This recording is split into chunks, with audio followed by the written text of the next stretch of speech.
The cherry blossoms I'd bought at the florist 3 towns over were wilting in my hands as I stood in my childhood home's dining room doorway. I'd taken my first personal day in 8 months, fought through 2 hours of construction traffic on Interstate 75, and stopped at 4 different stores to find the perfect gift for Mom's 62nd birthday. But there in my usual chair sat my 9-year-old nephew, Tyler. Chocolate cake smeared across his cheeks as he demolished what looked suspiciously like the salmon dinner I'd specifically requested when Mom asked what I wanted. The wrapped jewelry box containing the pearl earrings she'd admired last Christmas felt heavy in my jacket pocket. "Mom, where should I sit?" I asked, scanning the full table. She glanced up from pouring wine, shrugged with the casual indifference reserved for discussing weather, and delivered words that would replay in my mind for months. "He deserves it more than you do, Ron. You're used to being alone anyway." I didn't say another word. Couldn't really. The flowers dropped from my numb fingers onto the hardwood floor as I turned and walked straight back through the front door I'd entered with such excitement just minutes earlier. My Honda Civic felt like a refuge as I sat behind the steering wheel engine off, trying to process what had just happened. The autumn air carried the scent of burning leaves from someone's yard cleanup, a smell that usually brought comfort, but now felt suffocating. My phone buzzed against my leg. Jessica's name lit up the screen with a message that made my stomach drop. "Don't be so sensitive, Ron. It's just dinner. Tyler's had a rough week with the divorce and all." Just dinner. 26 years of family gatherings, and my sister reduced my humiliation to just dinner. But as I stared at her words, more messages began flooding in. The notification count climbed 4 7-Eleven messages in rapid succession. I opened my phone to find myself tagged in a group chat I'd never seen before, one clearly created without me. The messages painted a picture I wasn't prepared for. Mark, my older brother, had written 3 days ago. "Ron's gonna throw one of his dramatic fits about the seating arrangement, watch. Dude thinks he's special because he has some tech job in the city." My mother had responded, "Maybe it'll teach him that family isn't about money or showing off. Tyler needs to feel important too." Jessica had added, "Honestly, it's weird how much he tries to insert himself into everything. Like, we get it, you're successful. Some of us have real problems."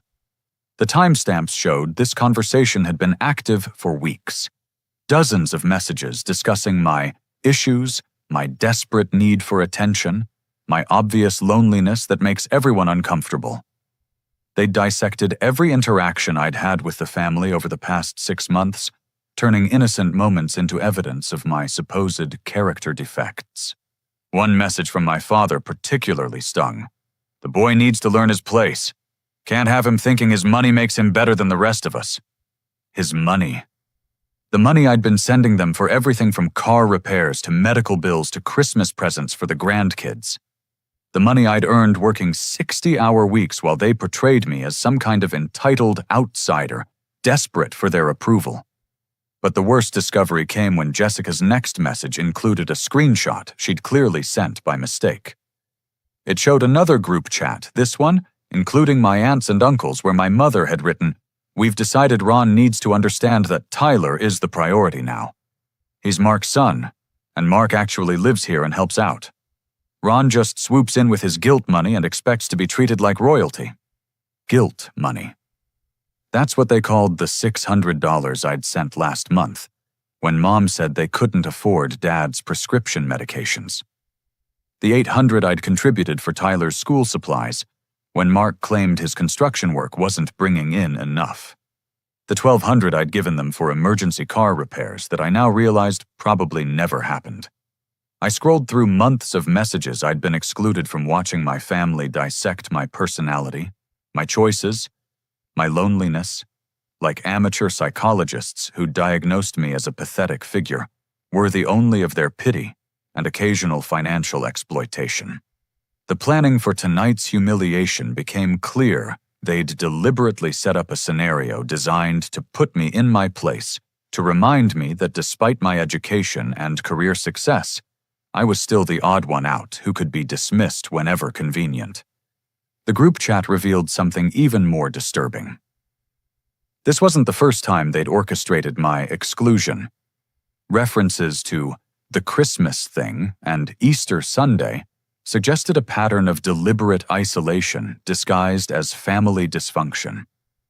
They'd been writing me out of their lives while keeping me just close enough to serve as their personal ATM. As I sat in the gathering darkness of early evening, the cheerful yellow porch light of my childhood home mocking me through my windshield, I realized that everything I'd believed about my relationship with my family had been carefully constructed fiction. They didn't see me as the responsible son who'd moved away but stayed connected. They saw me as a convenient source of emergency funding and a convenient target for their collective frustration with their own limitations. The final message in the thread came from Mark. Mission accomplished. He looked like someone shot his dog. Maybe now he'll stop acting like he's doing us some big favor by showing up. The 20-minute drive back toward the highway gave me time to think, and thinking led to a clarity I'd been avoiding for months. Instead of heading home immediately, I pulled into the parking lot of a 24-hour diner, ordered coffee I didn't want, and opened my banking app under the harsh fluorescent lights. What I discovered made the dinner table humiliation seem like a gentle nudge compared to a sledgehammer blow. 18 months of bank statements told a story of systematic financial manipulation that took my breath away. The emergency car repair fund I'd sent Mark in March, $900 that I'd borrowed against my own credit card because he'd claimed his transmission had died and he'd lose his job without transportation had been deposited on a Tuesday. That same week, Mark's social media showed photos of his brand new bass boat, a gleaming 20-foot Ranger with all the accessories posed proudly in his driveway with the caption, "Early birthday present to myself." The medical emergency fund I'd wired to my mother in June, $1,300 for what she'd described as urgent diagnostic tests her insurance wouldn't cover, had coincided perfectly with her week-long spa retreat in Sedona, Arizona. The Instagram photos showed her getting massages, meditation classes, and expensive organic meals, while texting me about how blessed she felt to have such a caring son during this difficult time. Every emergency I'd helped solve had been accompanied by lifestyle upgrades they'd hidden from me while expressing gratitude for my sacrifice during their time of need. The roof repair fund became a hot tub installation. The heating system emergency became a kitchen renovation. The school expenses for Tyler became a new motorcycle for Mark. But the pattern went deeper than simple lies about specific expenses. As I scrolled through payment after payment, I realized I'd been subsidizing their entire standard of living, while they portrayed themselves as barely scraping by. The streaming service subscriptions I'd offered to cover temporarily during Mark's supposed unemployment had been running for 14 months, during which time his construction company's website showed completed projects worth tens of thousands of dollars. The grocery delivery service I'd set up for my parents during Dad's recovery period had been delivering premium organic foods and expensive wines, while Dad texted me photos from his weekend fishing trips. The insurance premium I'd taken over when they'd claimed financial hardship covered vehicles I'd never seen, including Mark's motorcycle and a vintage Mustang that Jessica had been posting photos of herself driving. The lawn service I'd arranged and paid for had expanded to include weekly pool maintenance for the above-ground pool they'd installed, without mentioning it to me. I'd been living in a studio apartment driving a 10-year-old Honda and eating ramen noodles twice a week, so I could help my family through what I believed were temporary financial difficulties. Meanwhile, they'd been living better than I was, using my money to fund luxuries while saving their own income for toys and entertainment. The most devastating realization came when I calculated the total. Over the past 18 months, I'd transferred $23,400 to various family members for various emergencies and ongoing expenses. $23,000 that represented my entire emergency fund, my vacation savings and money I'd borrowed against credit cards, because I'd believed my family was struggling. During those same 18 months, I'd declined invitations from friends because I couldn't afford restaurant meals, postponed dental work I'd needed because the insurance didn't cover everything, and turned down a weekend getaway with coworkers because I'd already spent my discretionary income on family emergencies. I'd been living like someone barely making ends meet while my family enjoyed luxuries, funded by my misplaced sense of obligation and their expertly crafted lies. But knowing the scope of their deception also gave me power I hadn't possessed that morning. I opened each app and website, methodically canceling every service and subscription connected to my family. The Netflix account that served 3 households went dark. The Spotify Premium Family Plan that included 6 users got terminated. The grocery delivery service received a cancellation notice. The landscaping company got a call instructing them to send final bills to Mark directly. The insurance payments stopped with a single phone call. The utility company received instructions to transfer the accounts back to my parents' names. The phone plan that covered 4 devices suddenly covered only 1. Even the premium cable package I'd been paying for since my father's supposed medical leave got disconnected. Each cancellation felt like removing a leech that had been slowly draining my blood, while I'd mistaken it for a family heirloom worth preserving.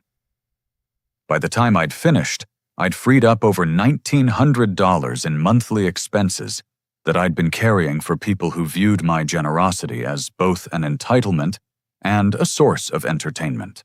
The waitress refilled my coffee without being asked, probably recognizing the expression of someone processing a life-changing realization. As I transferred money back from shared accounts and updated automatic payments, I felt something I hadn't experienced in years: financial breathing room. The constant low-level stress of stretching my income to cover multiple households evaporated, replaced by the strange sensation of having discretionary income again. But even that relief was overshadowed by the deeper betrayal the bank statements revealed. This hadn't been a family struggling through difficult times who'd gradually become dependent on my help. This had been a coordinated effort to extract as much money as possible from someone they'd identified as both financially capable and emotionally manipulable. They'd turned my love for them into a business model. I was 40 minutes into the drive home when my phone rang through the car's Bluetooth system. Dad's contact photo filled the dashboard screen, and for a moment I considered letting it go to voicemail. But curiosity won over caution, and I accepted the call. "Ron, your mother's crying," he said without preamble. "You embarrassed her in front of Tyler. That boy doesn't understand why his uncle just walked out on his grandma's birthday." The manipulation was so effortless, so practiced, that I almost fell into the familiar pattern of apologizing and explaining myself. Instead, I found myself asking, why was Tyler in my seat eating my meal? "Don't be dramatic. It's just a chair.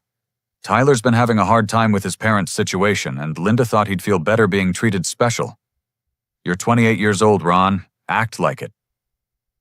"Where was I supposed to sit?" The pause lasted long enough for me to pass 2 highway exits. "There's always room for family. You just decided to throw a tantrum instead of adapting like a mature adult." The call ended without goodbye, leaving me alone with the highway noise and the growing realization that I'd never heard my father take responsibility for anything in my entire life. Every problem was someone else's overreaction. Every conflict was caused by other people's failure to accommodate whatever decision he and my mother had already made without consultation. I'd been home for less than 10 minutes when my phone buzzed with a photo message from Dad's number. The timestamp showed 8:52 p.m., and the image that loaded on my screen stopped me cold in the middle of unlocking my apartment door. Tyler sat cross-legged on what had been my childhood bed, wearing my old Letterman jacket from high school track team. The jacket I'd left in my bedroom closet because Mom had said it meant too much to her for me to take it when I'd moved out 6 years ago. Tyler was grinning at the camera chocolate still smeared on his face from the birthday cake, making peace signs with both hands, like he was posing for a victory photo. But Tyler wearing my jacket wasn't what made my hands shake as I stared at the phone screen. Behind him, my entire childhood bedroom had been transformed into what was clearly Tyler's permanent living space. The twin bed I'd slept in for 18 years now had superhero sheets and a dozen stuffed animals. My old desk where I'd done homework and built model airplanes was covered with video game controllers and action figures. The bookshelf that had held my collection of science fiction novels was stocked with children's picture books and board games. They hadn't just given Tyler my room for a sleepover or a temporary stay during his parents' divorce proceedings. They'd erased me from my own childhood bedroom and installed their preferred grandson as my replacement. But the detail that made my vision blur with rage was visible on the dresser behind Tyler's shoulder, a framed family photo from what was clearly last year's Christmas morning. The timestamp in the corner read, December 25th, and it showed Tyler surrounded by my parents, Mark and Jessica, all in matching pajamas, surrounded by opened presents under a fully decorated tree. Last year's Christmas morning. The Christmas morning I'd been told was canceled because my mother had come down with severe flu and didn't want to risk spreading it to anyone. The Christmas morning I'd spent alone in my apartment eating Chinese takeout and watching old movies while feeling guilty about the relief of not having to navigate family dynamics during the holidays. I enlarged the photo with trembling fingers, studying the details that confirmed my growing suspicion. More framed photos were visible on the dresser and nightstand, creating a gallery of family moments that chronicled years of gatherings I'd never been told about. Birthday parties with elaborate decorations, graduation celebrations, holiday meals, vacation photos from trips I'd never heard mentioned, summer barbecues where everyone wore matching t-shirts I'd never been offered. The realization hit me like a physical blow I hadn't been gradually excluded from family events due to scheduling conflicts or natural drift.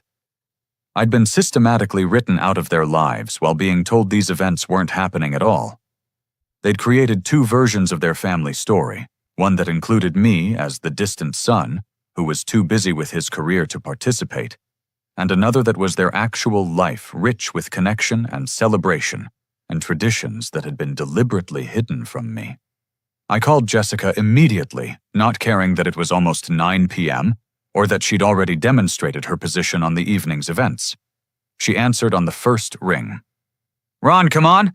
Dad said you're upset about some photo. Tyler's just a kid who likes your old stuff." "What photo?" I asked. I didn't tell Dad about any photo. The silence stretched long enough for me to hear what sounded like television audio in her background. "I don't know what you mean." "Jessica, I'm looking at a photo Dad just sent me of Tyler in my old room, and there's a framed picture from Christmas morning last year. The Christmas morning Mom said was canceled because she was sick." Another pause. "Ron, you're reading too much into things. Was I invited to Christmas last year? You know how crazy the holidays get. Everyone was dealing with Mark's divorce and Tyler needed stability, and Mom was stressed about cooking for everyone." "Everyone? How many people were there, Jessica?" "I don't remember exactly. It wasn't a big deal." "Shh. Jessica, how many Christmases have I missed because I was told they were canceled?" This time the pause included muffled conversation, as if she was covering the phone to talk to someone else. When she came back, her tone had shifted from defensive to annoyed. "Ron, you need to stop making everything about you. We're a family with complicated dynamics, and sometimes things happen organically. Tyler needed us last Christmas, and it worked out better with a smaller group. You would have been welcome if you'd just shown up." But I hadn't been told there was anything to show up for. I'd been specifically told there was no Christmas gathering because of my mother's illness. The photos on Tyler's dresser told a different story, one where I'd been deliberately excluded while being fed lies to prevent me from asking uncomfortable questions about why my absence was so easily accommodated. As Jessica continued her explanation about organic family dynamics and my tendency to overthink situations, I found myself studying the photo more closely. The wrapped presents under the tree, the elaborate breakfast spread visible on the dining room table in the background, the professional quality of the photography itself all suggested this hadn't been a last-minute gathering thrown together during someone's recovery from illness. This had been a planned traditional Christmas morning celebration that had required preparation coordination and intentional guest list management. I'd been sending them money for Christmas gifts while they'd been celebrating Christmas without me.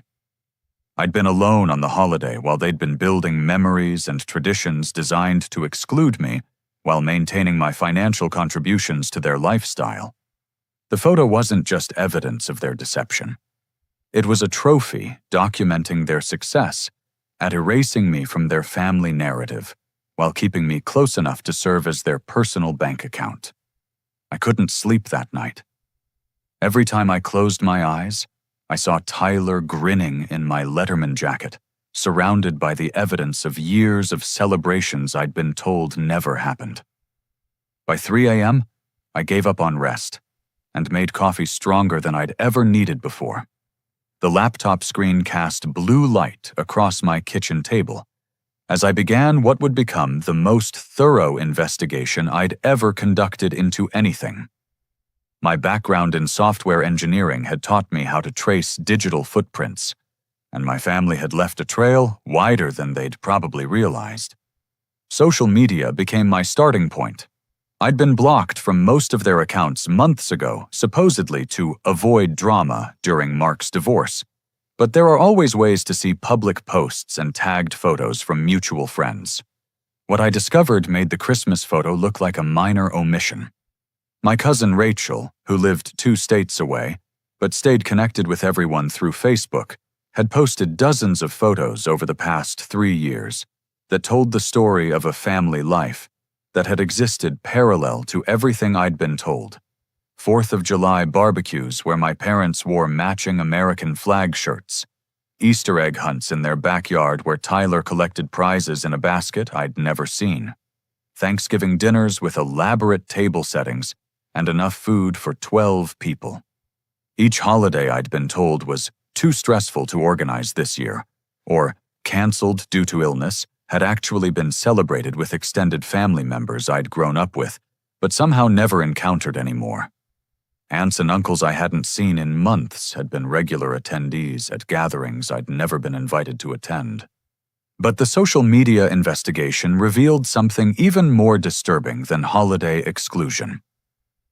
My family had been telling people I was going through some kind of personal crisis that made me unreliable for family events. Comments on Rachel's photos asked about my well-being and expressed sympathy for my parents having to deal with Ron's situation. One comment thread from last Thanksgiving made my stomach turn. My Aunt Carol had written, "I hope Ron gets the help he needs. It must be so hard on Linda and Frank to watch their son struggle like that." My mother had responded, "We're taking it one day at a time.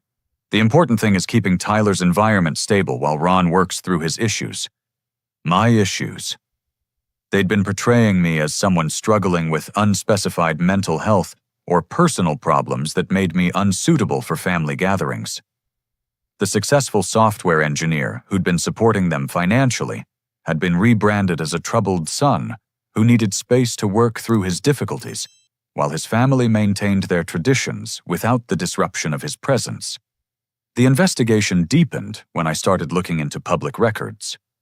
Property tax information showed that my parents' house, which they'd claimed was in danger of foreclosure when they'd asked for help with mortgage payments, had been completely paid off 14 months ago. The emergency mortgage assistance I'd provided had coincided with them eliminating their house payment entirely using my money to clear their debt, while telling me they were struggling to make minimum payments. Mark's construction business, which he'd described as barely surviving during economic downturns, had been awarded municipal contracts worth over $150,000 in the past year alone. The unemployment benefits he'd claimed to be receiving while asking for grocery money had ended 8 months ago when his business income had disqualified him from further assistance. But the most shocking discovery came when I searched court records related to Mark and Jennifer's divorce proceedings. The financial disclosure documents, which were public record, showed assets and income levels that contradicted every sob story I'd been told about their struggles during the separation.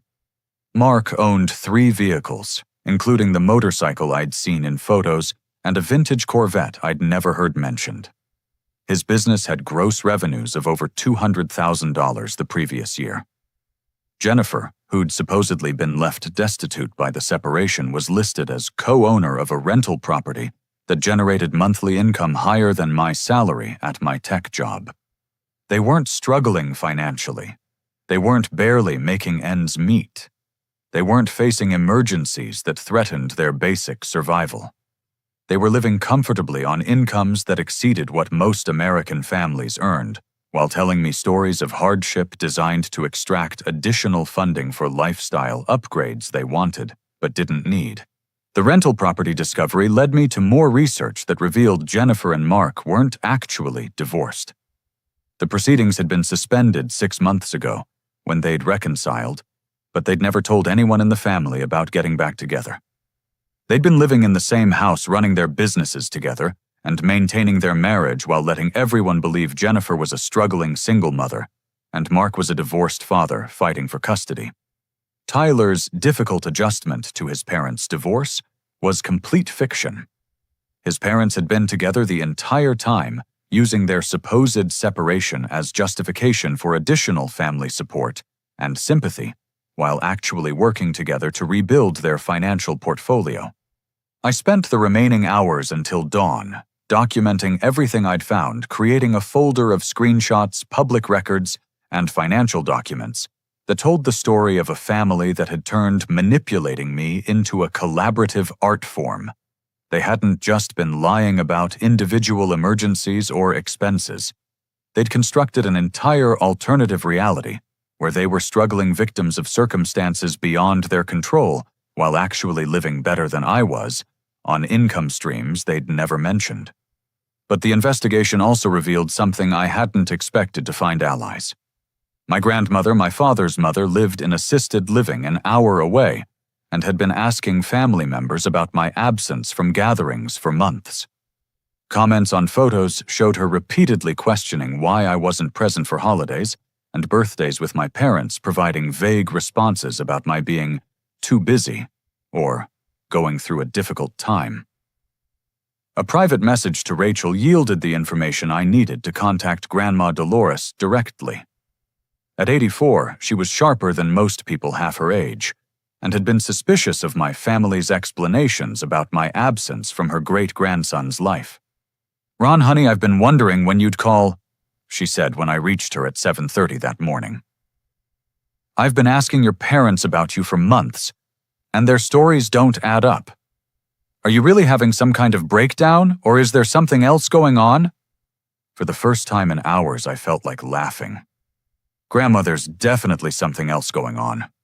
Grandma Dolores had been married to a man who'd run a small business for 40 years, and she recognized financial manipulation when she heard about it. After I spent an hour walking her through everything, I'd discovered her response was immediate and practical. "Honey, you need to protect yourself legally, and you need to let people know the truth before they dig themselves deeper into this hole they've been digging. But you also need to be smart about how you handle this." She was right. Confronting my family directly would give them opportunity to coordinate their responses, delete evidence, or escalate their manipulation tactics. Instead, she suggested I take time to build a complete case while allowing their lies to unravel naturally.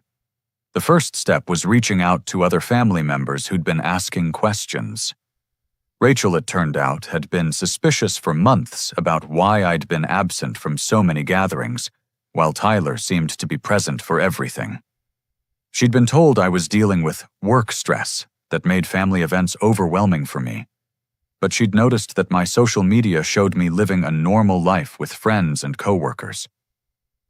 "I kept meaning to call you directly," she admitted during our phone conversation. "But your mom said you were really sensitive about your situation, and that family contact was making your anxiety worse. I didn't want to upset you by bringing up things you might not be ready to handle." The manipulation had been comprehensive. They'd not only excluded me from family events, but had also cut off potential support from extended family by portraying me as too fragile to handle direct contact. Anyone who might have questioned my absence or reached out to check on me had been warned away by stories of my supposed mental health struggles. But Rachel wasn't the only family member who'd been wondering about the inconsistencies in my parents' explanations. My Uncle Tom, Dad's younger brother, had been asking questions about my absence from family gatherings for over a year. He'd been told the same stories about my work stress and mental health difficulties, but he'd also noticed that I seemed fine during the brief interactions we'd had at public events, like my cousin's graduation party. Something didn't smell right. Tom told me when I called him that afternoon. You seemed like yourself when I saw you in May, but your parents kept talking about you like you were on the verge of some kind of breakdown. Either you're the best actor in the family, or they've been telling stories that don't match reality. Tom had his own concerns about my parents' financial situation. They'd asked him for money twice in recent months, claiming emergency expenses that needed immediate attention. Both times he'd offered to pay the vendors directly instead of giving them cash, and both times they'd declined his help with excuses about preferring to handle payments themselves.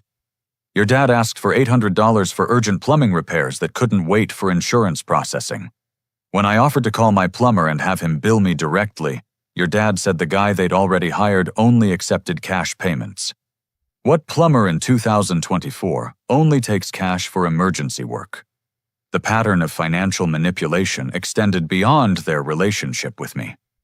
They'd been testing similar stories with other family members looking for additional sources of emergency funding, while maintaining the appearance of people overwhelmed by circumstances beyond their control.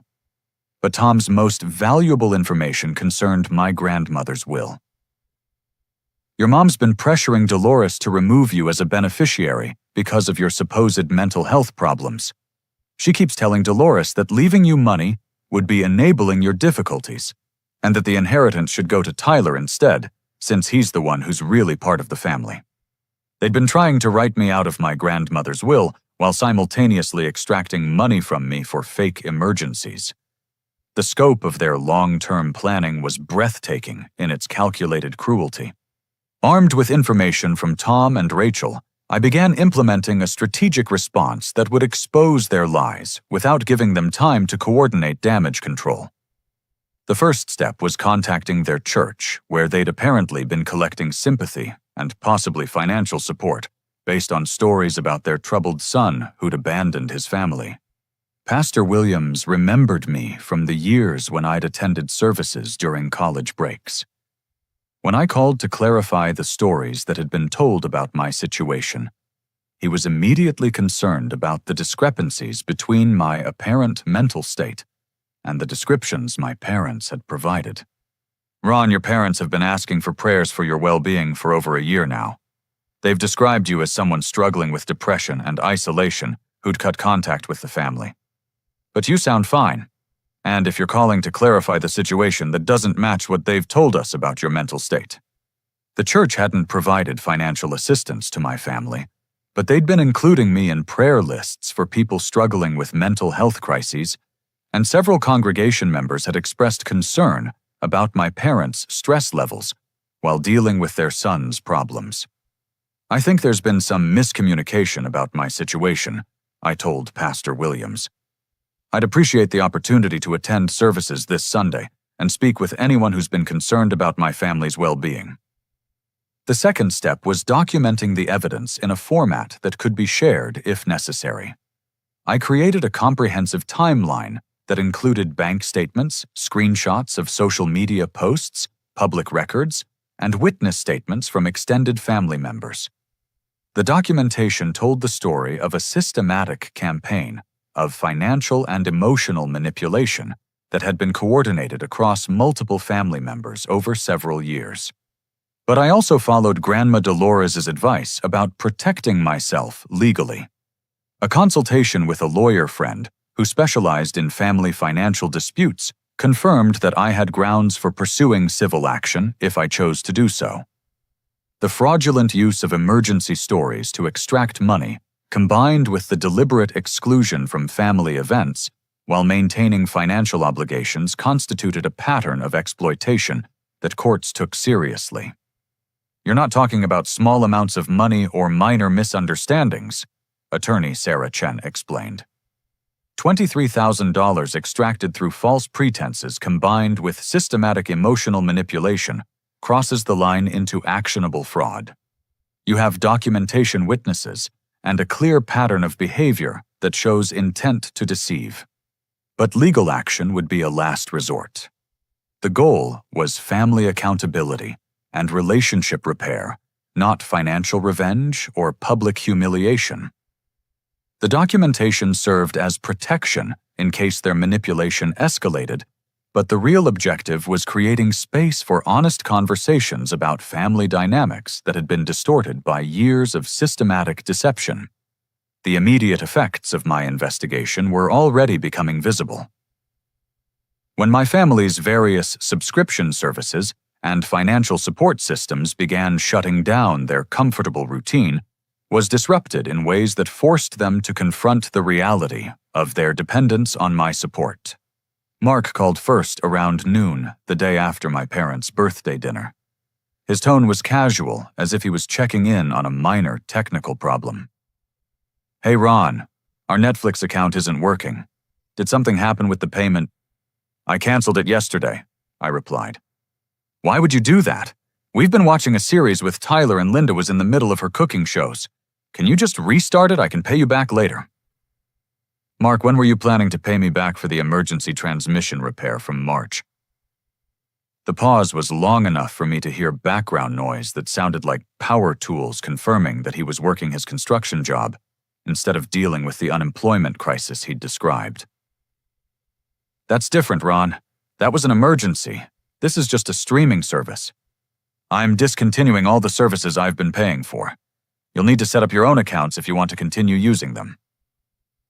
"Ron, come on. Don't be petty. Mom's really upset about last night, and now you're taking it out on everyone by cutting off stuff we depend on." The casual entitlement in his voice was remarkable. After months of lying about emergencies and financial hardship, he was treating my decision to stop paying for their entertainment as an unreasonable escalation of a minor family disagreement. But as the day progressed, the calls became more frequent and less casual. Jessica called about the Spotify account. Dad called about the lawn service. Mom called about the grocery delivery service.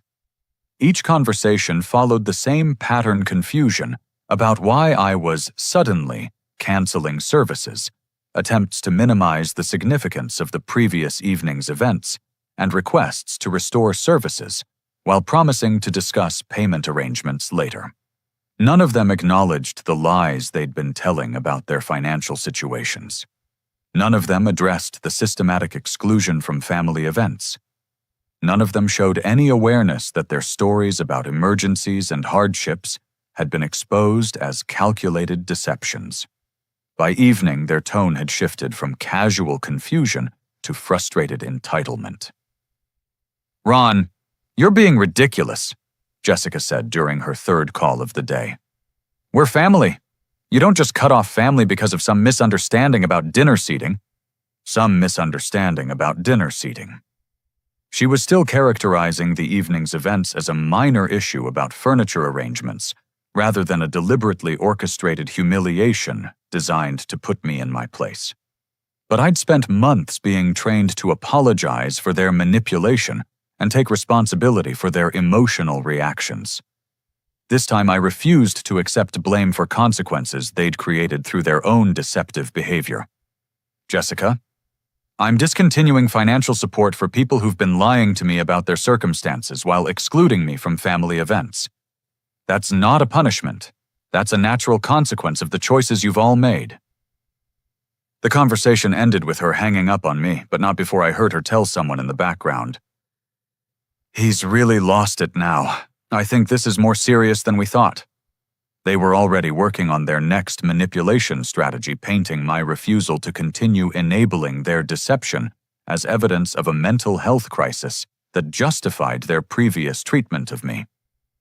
But this time I had allies who knew the truth documentation that proved their lies, and the financial freedom that came from no longer supporting people who saw my generosity as both entitlement and weakness. The breaking point came on Thursday morning when Mark and Jessica showed up at my office building unannounced. I was in the middle of a project meeting when our receptionist called to say I had visitors in the lobby who claimed it was a family emergency. Mark was pacing near the elevator bank, clearly agitated, while Jessica sat in one of the lobby chairs, scrolling through her phone. Both of them looked like they'd dressed carefully for the visit, probably hoping to present themselves as concerned family members dealing with a relative's unreasonable behavior. "Ron, we need to talk," Mark said as soon as he saw me. "This has gone far enough. You can't just cut off the whole family because you're mad about some birthday dinner." The lobby of our tech company was open and modern, designed to accommodate client meetings and casual conversations. But it was also public space where my colleagues could observe interactions, and Mark's aggressive tone was already drawing attention from people waiting for elevators. "We can go to the conference room," I offered, hoping to contain whatever scene they were planning to create. "No, we're not here for some formal meeting," Jessica interrupted. "We're here because you're acting crazy, and Mom's worried sick about you.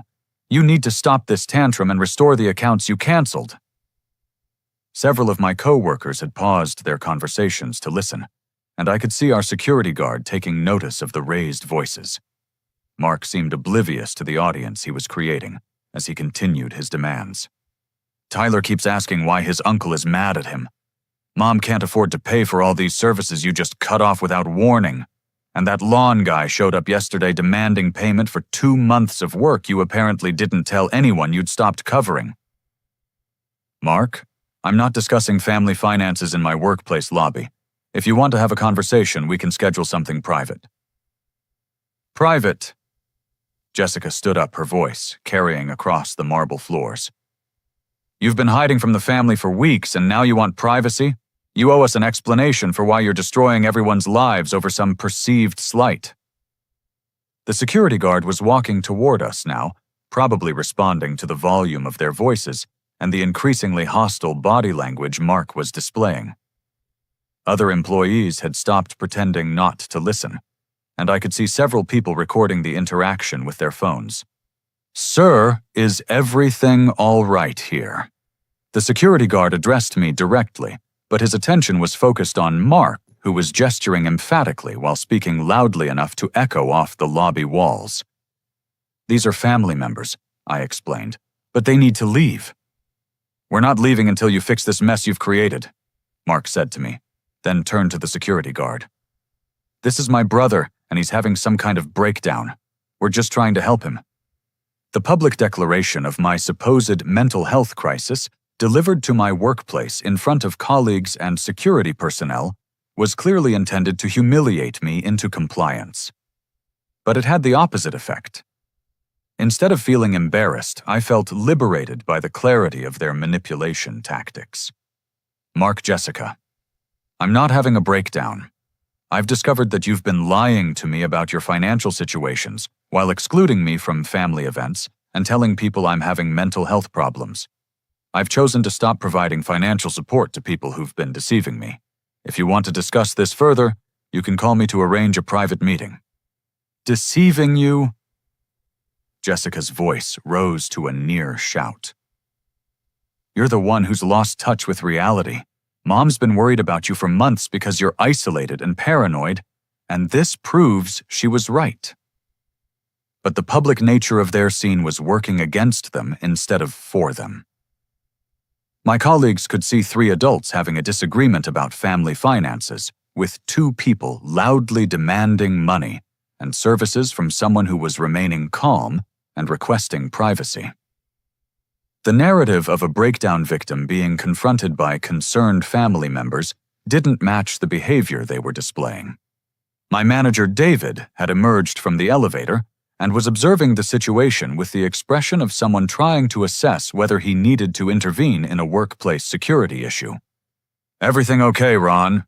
he asked, positioning himself where he could hear the conversation without appearing to intrude. "It's fine, David. Just a family disagreement about finances.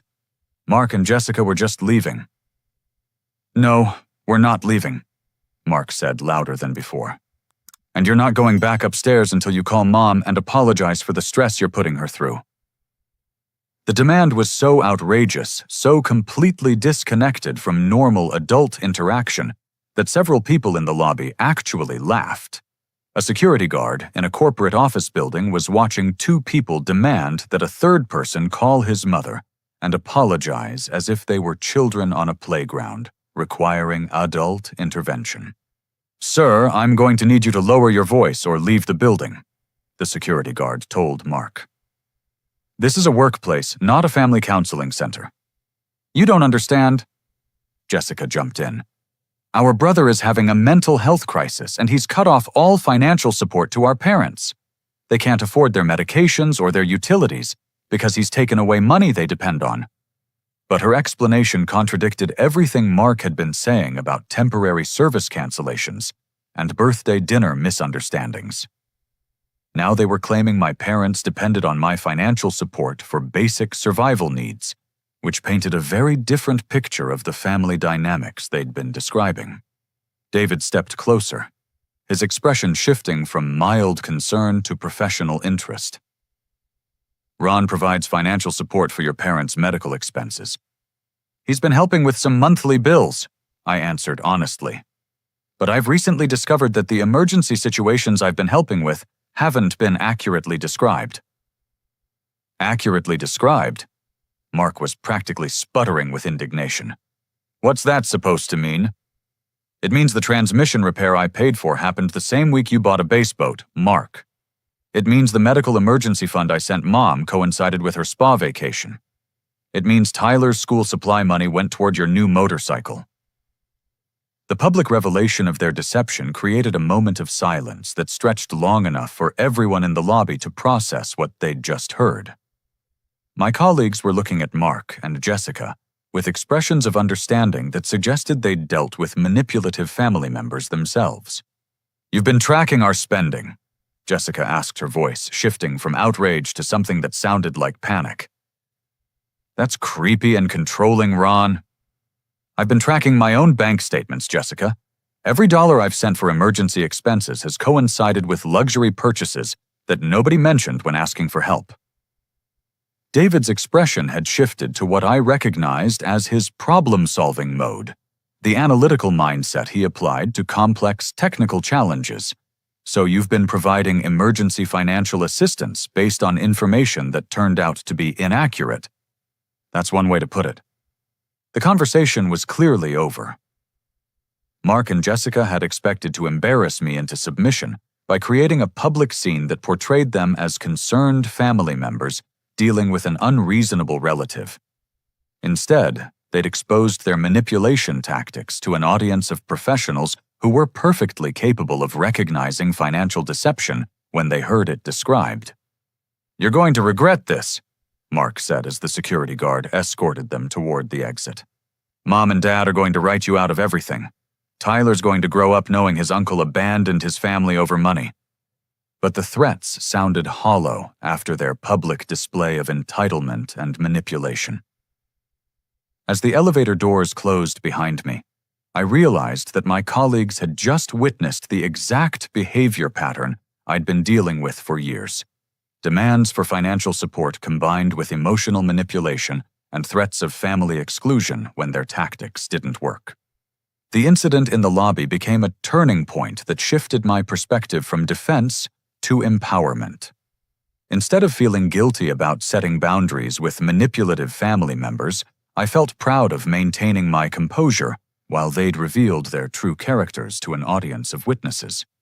That afternoon brought news that confirmed my investigation had been more accurate than I'd hoped. Tom called to tell me that my grandmother had received a visit from my parents that morning, during which they'd attempted to convince her that my behavior in the lobby proved I was having a breakdown that made me unsuitable for inheritance. "But Dolores is nobody's fool," Tom explained. "She asked them to explain exactly what you'd done wrong, and they couldn't give her a coherent answer. According to them, You've had a mental health crisis because you stopped paying for their cable television and landscaping service. Grandma Dolores had also done some investigation of her own. She'd called Pastor Williams to ask about my family's situation, and he'd shared his confusion about the discrepancies between my parents' descriptions of my mental state and my actual behavior during their phone conversation. She knows they've been lying about your condition, and she's furious about their attempts to manipulate her will based on false information. I think you're going to want to give her a call tonight. But the day's biggest revelation came from an unexpected source. Jennifer Mark's supposedly ex-wife sent me a Facebook message that evening asking if we could talk privately about the family situation. I've been hearing different versions of what happened yesterday, and I think there are some things you should know about the stories Mark's been telling everyone. We met for coffee the next evening at a shop near her house, where she revealed that she and Mark had never actually divorced.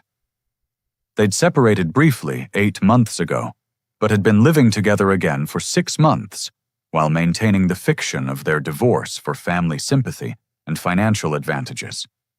Mark convinced me that pretending we were still separated would help with his custody case if we ever really did split up, she explained. But it was really about getting money from your parents and you for Tyler's expenses, while we were both working full-time and didn't need help.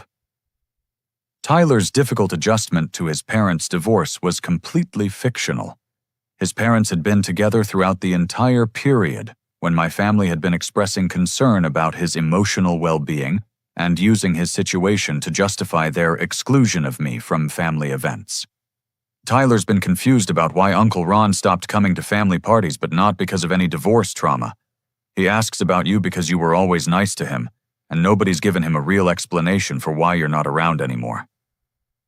Jennifer also revealed that Mark had been boasting to her about his success in manipulating me into covering their expenses, while they'd saved money for investment opportunities. He called it the Ron Fund, and said you were so eager to help that you never asked for proof of the emergencies you were paying for. But her most shocking revelation concerned Tyler's relationship with my extended family. Mark and your parents have been telling Tyler that he's your replacement in the family. They've told him that Uncle Ron used to live in that bedroom, but that now it's his because he's the important grandson. They've made him think it's normal that families replace people who don't show up enough. They'd been teaching a 9-year-old child that family love was conditional and that people could be replaced if they didn't meet unstated expectations for participation and compliance. The psychological damage they were inflicting extended beyond their manipulation of me to include harm to Tyler's understanding of family relationships and security. I want out of this whole situation, Jennifer said. Mark's convinced that you'll come back and apologize because you always do, but I think he's underestimated how tired you are of being treated like a bank account with legs. She was right about Mark's expectations. But she was also right about my exhaustion with patterns of manipulation that had been ongoing for years. The difference was that now I had information allies and financial freedom that gave me power to choose how family relationships would function going forward. 6 months later, I was sitting in my grandmother's assisted living facility, helping her sort through photo albums that told the story of our family's history across 4 generations. The woman who'd raised 5 children during the Depression and buried a husband after 53 years of marriage had perspective on family dysfunction that put my situation in context. "Families go through cycles, honey," she explained while pointing to a photo of my great-uncle Walter, who'd been estranged from his siblings for 15 years over a business dispute that nobody could even remember the details of by the time he died. Sometimes people get so caught up in being right that they forget how to be family. My immediate family had spent 3 months escalating their attempts to force me back into my previous role as their financial support system and emotional punching bag. The tactics had ranged from guilt trips about Tyler's confusion over my absence, to threats about being written out of wills, to claims that my behavior was damaging my parents' health and reputation in their community. But they'd also spent those 3 months dealing with the natural consequences of their deceptive behavior. Without my subsidies, they'd been forced to adjust their lifestyle to match their actual income. Mark had discovered that maintaining a boat motorcycle and classic car required ongoing expenses that his construction business couldn't comfortably support. My parents had learned that premium cable packages and weekly lawn service weren't necessities when their budget was limited to their actual retirement income. More importantly, their lies to extended family and community members had unraveled as people asked questions about the discrepancies between their stories and observable reality. Pastor Williams had gently confronted them about their misrepresentations of my situation. Tom and Rachel had stopped accepting their explanations for my absence from family events. Other family members had begun questioning the emergency expenses they'd been asked to contribute toward when my parents' lifestyle didn't match their claims of financial hardship. The turning point had come in February when my mother called me directly without demands or manipulation to ask if we could meet for coffee to discuss rebuilding our relationship. The conversation was awkward and painful, but it was also honest in ways that our family interactions hadn't been for years. We convinced ourselves that we were protecting Tyler's place in the family, she'd explained. Mark was so worried that you'd never have children of your own and that Tyler wouldn't have the stable extended family he'd need during the divorce. We thought if we made Tyler feel central to family celebrations, it would give him security. But Tyler's security had come at the cost of my exclusion, and their financial deception had been separate from their concerns about grandchild relationships. I don't know when helping with your bills turned into expecting you to solve every financial inconvenience we encountered. Somewhere along the way, we stopped seeing you as our son and started seeing you as our safety net. The conversation had led to family therapy sessions that included my parents, Mark, Jessica, and eventually Tyler, who deserved to understand the adult conflicts that had been affecting his relationship with his extended family. The process was difficult and sometimes uncomfortable, but it was also the first time in years that our family had engaged in direct communication about problems instead of manipulation, exclusion, and financial exploitation. Mark had been the most resistant to accountability, initially maintaining that his deception about boat purchases and motorcycle expenses was justified because I'd been showing off my financial success while his business struggled with seasonal variations. But therapy had helped him recognize that asking for emergency assistance while making luxury purchases was fraudulent regardless of his feelings about our comparative income levels. I was jealous, he'd finally admitted during one of our sessions.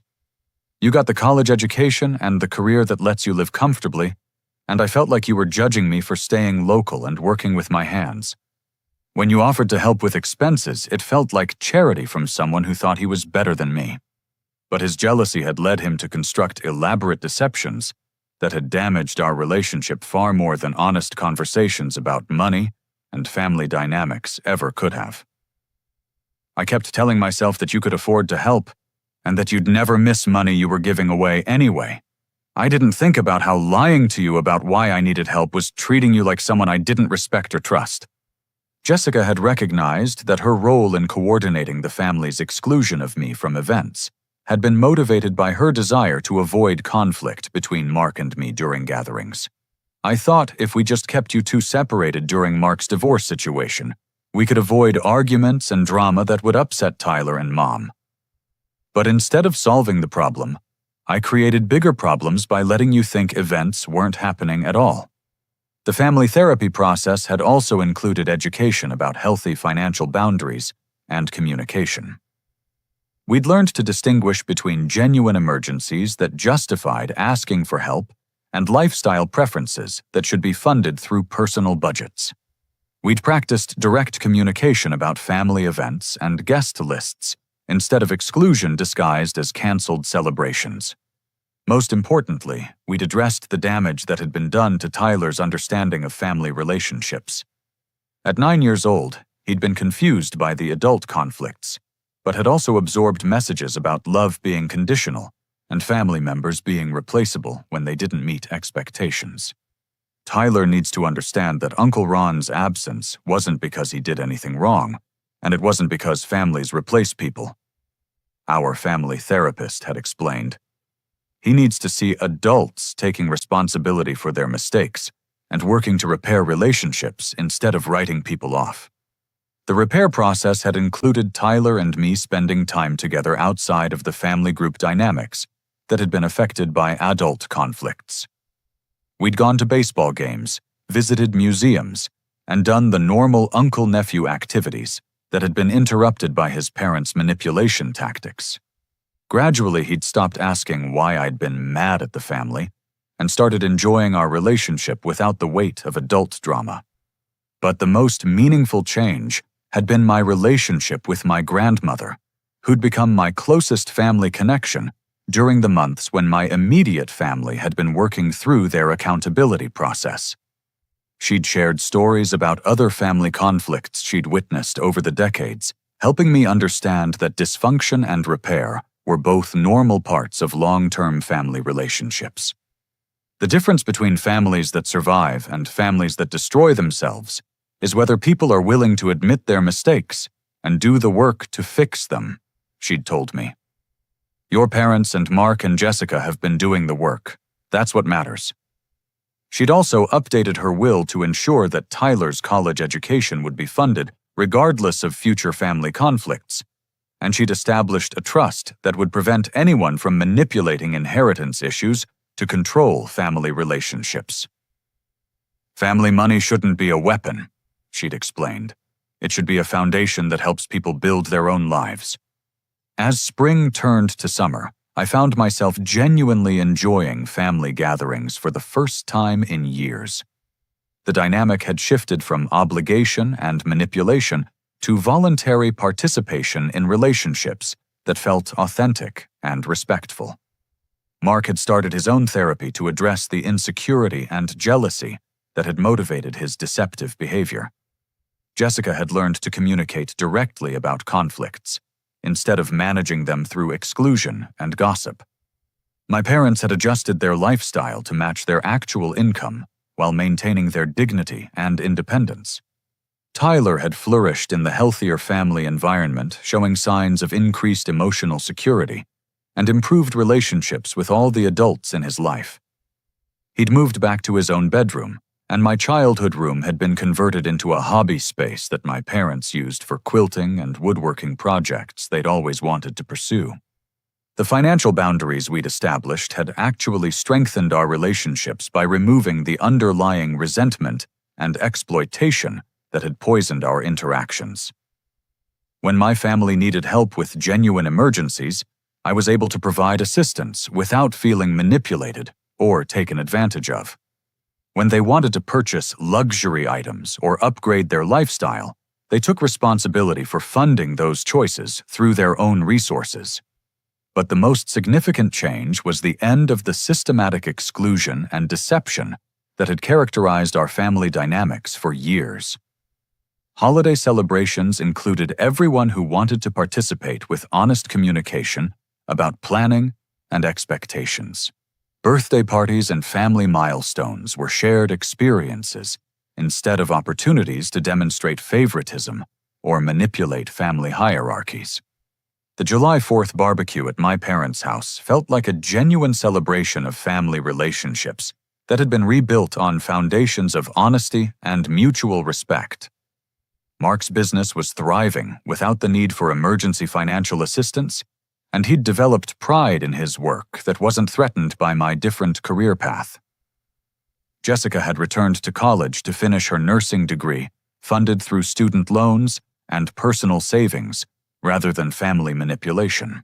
My parents had found happiness in retirement activities that they could afford comfortably within their actual budget.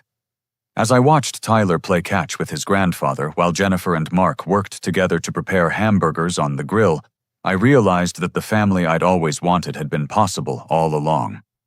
The dysfunction and manipulation hadn't been inevitable features of our relationships. They'd been choices that could be changed through honesty, accountability, and commitment to treating each other with respect.